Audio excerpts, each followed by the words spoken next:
Pero teka muna, ilang Hermes ba meron ka? Uy, onti na lang. Onti Hindi, na lang. before, mga ilan? Before, siguro syempre, nung nasa kasaganahan ako ng career ko, malakas talaga ako gumastos kasi parang yun yung reward ko lagi sa Oo. sarili ko na parang, ay, nakatapos ako ng teleserye, deserve ko ng ng bag.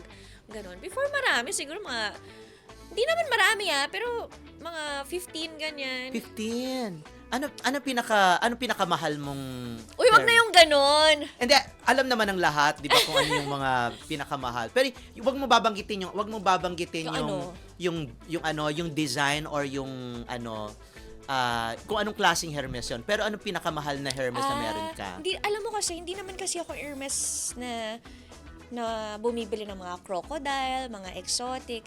Hindi ko pa afford yan. Wala pa ako sa ganong level na kaya ko yung mga Himalayan, nila Miss Jinky Pacquiao, nila Miss Marian Rivera, nila Heart Evang. Hindi ako ganong level, guys. Mga classic lang. Mga classic lang.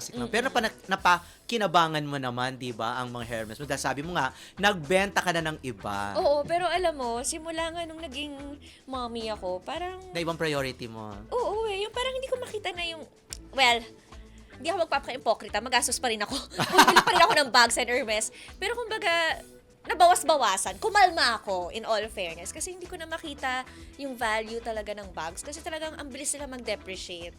Once you buy it, parang, lalo na if you buy it from a reseller, syempre mataas mo na bibili. Hindi mo siya mabebenta at the same price.